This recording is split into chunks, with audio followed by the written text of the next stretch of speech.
Seigneur, avec ce message qu'il m'a mis à cœur pour partager avec vous en ce temps précis. J'aimerais vraiment vous dire de la part du Seigneur, affermissez votre foi et utilisez davantage votre foi. Habakkuk chapitre 2, le verset 4, il dit, en terminant ce verset, il dit, « Les justes vivra par sa foi ». Ce qui va nous faire vivre, c'est la foi. En cette période très précise, bien-aimés, nous avons besoin de mettre notre moteur de foi en marche parce que c'est ça même ce qui va faire la distinction. Hébreu va très loin en disant à son chapitre 11, le chapitre de la foi, il dit « Sans la foi, il est impossible ». Verset 6, « Sans la foi, il est impossible d'être agréable à Dieu ». Donc la chose qui met notre unité, notre communion avec Dieu au beau fixe, c'est ça la foi. Ça s'appelle la foi. Quand il y a la foi, en tout cas, nous sommes agréables à Dieu. Et si nous sommes agréables à Dieu, je ne vois pas qu'est-ce qui va venir nous troubler et qu'est-ce qui doit venir nous arracher de cette communion parfaite avec Dieu. C'est pour cela que j'aimerais vous encourager vraiment.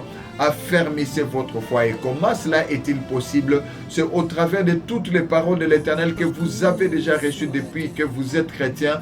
Dieu nous a créés à son image et à sa ressemblance. Et j'aimerais vous dire ceci, bien-aimés. L'image et la ressemblance de Dieu dans l'être humain, c'est la capacité de proférer les paroles. Jésus a dit, mes paroles sont esprit et vie. Oui, nous parlons de l'esprit de Dieu qui est en nous. C'est ça vraiment la divinité en nous. Mais Jésus a éclairé. D'où nous avons cet esprit, dit les paroles. Jean chapitre 6, verset 63. Les paroles de Dieu sont esprit et vie. Les paroles de Jésus sont esprit et vie. Plus tu as ces paroles au-dedans de toi, plus l'Esprit de Dieu prend vie au-dedans de toi et commence à manifester la divinité.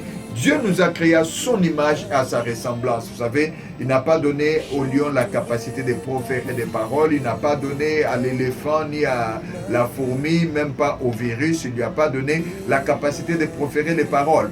Mais à nous, il a donné la capacité de proférer la parole. Bien-aimé, ce qui ne peut pas avoir la parole de Dieu dans la bouche pour la déclarer ne peut pas avoir plus de force que toi. Je peux soutenir cette vérité en utilisant Jérémie chapitre 5, le verset 14. La Bible dit, je ferai que mes paroles dans ta bouche.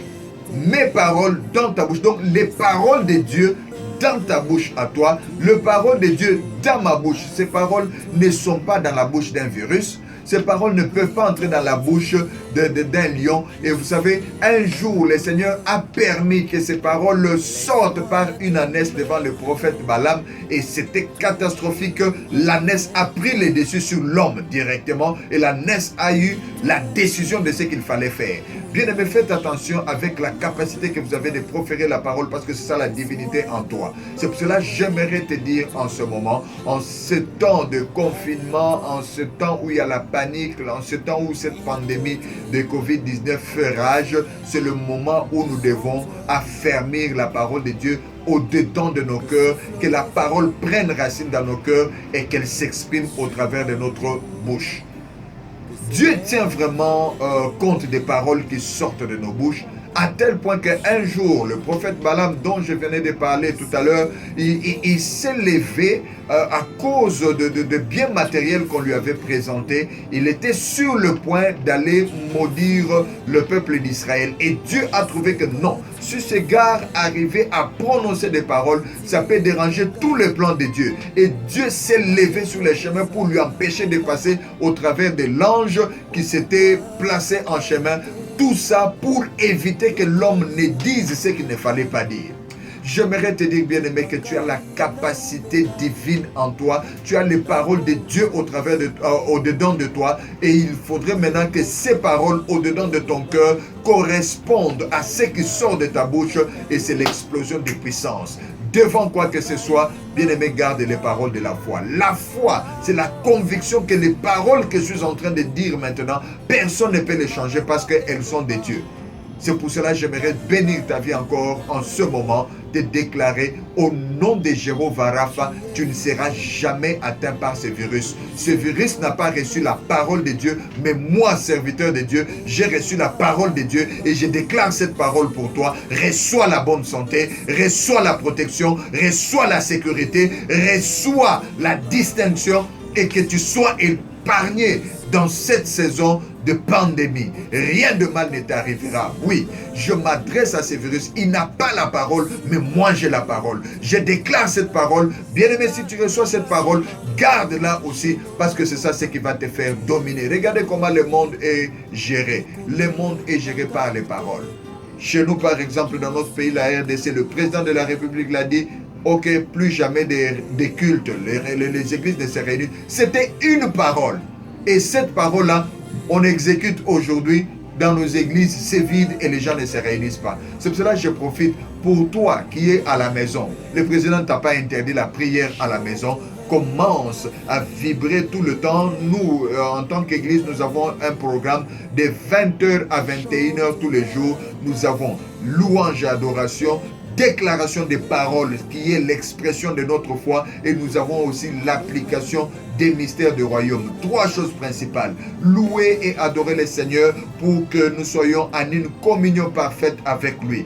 Deuxièmement, les paroles de Dieu, nous les mettons dans notre bouche, celles qui ont été enracinées ou bien sémées dans nos cœurs, elles ressortent par notre bouche, et c'est ça la puissance que nous avons. Et trois, nous avons les mystères du royaume. Nous utilisons le mystère de sang d'aspersion, le mystère de la Sainte Seine, le mystère de lavage des pieds, le mystère de l'huile d'onction, le mystère de manteau. Tous les mystères selon que le Saint-Esprit nous conduit, nous utilisons cela. Et j'aimerais partager avec toi brièvement sur le sang d'aspersion, parce qu'en Égypte, ils ont mis le sang sur les linteaux. Ils ont mis aussi sur les montants de la porte et aucun malheur n'est arrivé. Exode chapitre 12 verset 13 dit: le sang vous servira de signe sur les maisons où vous habiterez. Et j'aimerais vraiment partager avec toi, dire que mon frère, ma soeur, là où tu es, que le sang soit les signes sur ta maison. Comment nous faisons cela? Tu peux le faire par la foi, mais tu peux le faire aussi en utilisant le matériel, comme Jésus l'avait fait. Il avait dit: celui qui mange ma chair et boit mon sang sera à moi et je serai en lui. Et quand il a fallu faire ce mystère, il a pris une coupe avec un breuvage, il a rendu grâce et il a donné à ses disciples. Il a dit: ceci est mon sang. Bien aimé, si je prends l'eau de mon robinet, je bénis cela, je transforme en sang. Ne me prenez pas pour quelqu'un qui ne connaît pas Dieu. Bien au contraire, je connais les mystères du royaume tel que Jésus nous l'a donné.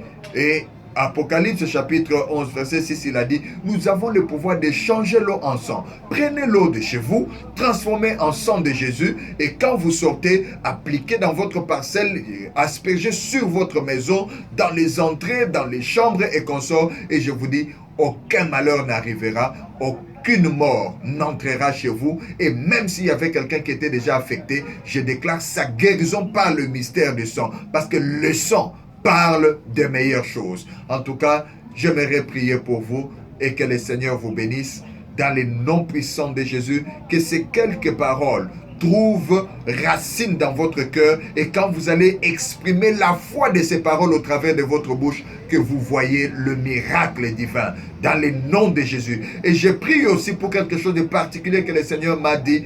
Pendant ce temps, après cette pandémie, disons, il y a des gens qui seront troublés financièrement, il y a des finances, des gens qui vont se retrouver par terre, mais il y en a d'autres aussi qui vont catapulter vers le haut. Je prie, parce que vous avez suivi ce message, soyez parmi ceux-là dont leurs finances vont monter au nom de Jésus. Après cette pandémie, j'ai dit que la pandémie qui a frappé à la chaleur du jour ne vous affectera pas, n'affectera pas vos finances, et je vous distingue par la parole de l'Éternel. Vous êtes un mis à part, un sacerdoce royal. Restez bénis dans votre santé, dans vos finances, dans votre vie sociale et dans le foyer, au nom puissant de Jésus. Ainsi nous avons prié. Amen.